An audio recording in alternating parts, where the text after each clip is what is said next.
এশিয়ার দুই পরমাণু শক্তিধর দেশ চীন ও পাকিস্তান। শক্তিমত্তার দিক থেকে এশিয়ার সুপার পাওয়ার চীন। দেশটির সঙ্গে অত্যন্ত উষ্ণ সম্পর্ক রয়েছে আরেক পরমাণু শক্তিধর দেশ পাকিস্তানের। প্রতিবেশী এই দুই দেশের সাথেই ভারতের সম্পর্কটা তিক্ততা আর টানাপোড়েনে ভরা। শেখ হাসিনার পতনের পর পাকিস্তানের সাথে বাণিজ্যিক সম্পর্ক পুনরায় চালু করে বাংলাদেশ। দিন দিন সেই সম্পর্ক পাচ্ছে নতুন মাত্রা।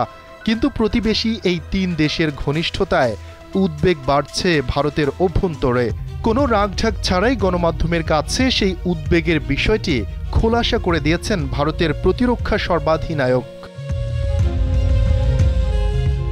ভারতের প্রতিরক্ষা সর্বাধিনায়ক জেনারেল অনিল চৌহান বলেন, চীন, পাকিস্তান ও বাংলাদেশের এই ঘনিষ্ঠতা ভারতের নিরাপত্তা ও স্থিতিশীলতার ওপর মারাত্মক প্রভাব ফেলতে পারে।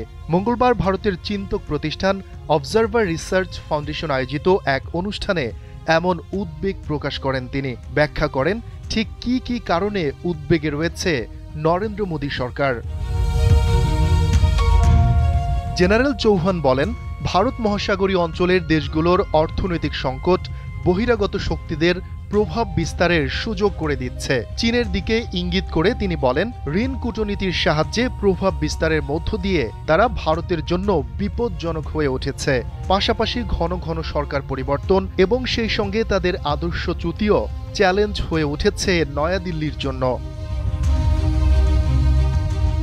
ভারতের এই প্রতিরক্ষা সর্বাধিনায়ক বলেন, এই প্রবণতা ভারতের জন্য বড় এক সমস্যা। দাবি করেন, সম্প্রতি চীনের কর্মকর্তারা সেদেশে পাকিস্তান ও বাংলাদেশের কর্মকর্তাদের সঙ্গে একটি সম্মেলনে মিলিত হয়েছিলেন। তিনটি দেশই নিজেদের স্বার্থে একে অন্যের কাছাকাছি আসছে।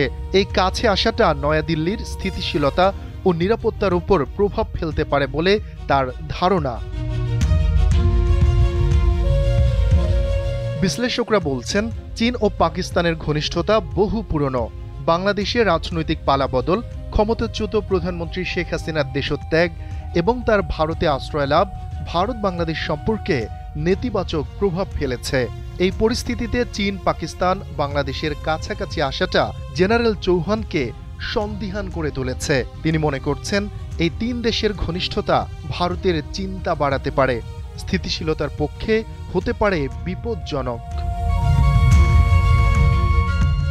ওই অনুষ্ঠানে সিডিএস জেনারেল চৌহানকে পাকিস্তান ভারত সাম্প্রতিক সংঘাতের সময় চীনের ভূমিকা নিয়ে প্রশ্ন করা হয়। জবাবে তিনি বলেন, ওই সংঘাতে পাকিস্তানকে চীন কতটা ও কিভাবে সমর্থন দিয়েছে, সহায়তা করেছে তা বলা খুবই কঠিন। ওই সংঘাতের সময় উত্তর সীমান্তে কোনো অস্বাভাবিকতা দেখা দেয়নি বলে দাবি করেছেন তিনি।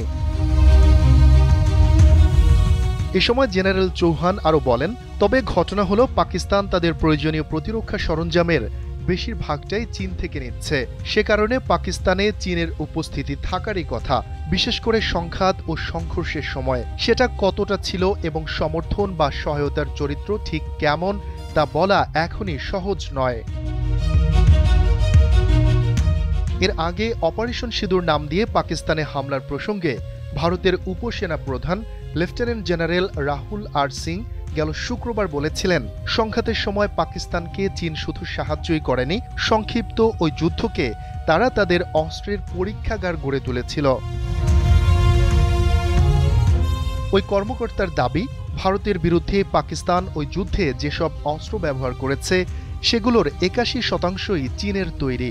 সেসব অস্ত্র প্রকৃত যুদ্ধের সময় ঠিক কতটা কার্যকর সেই পরীক্ষাটাও চীন করে ফেলেছে। ওই সংঘাতকে চীন তার অস্ত্র সম্ভারের পরীক্ষাগার হিসেবে ব্যবহার করেছে।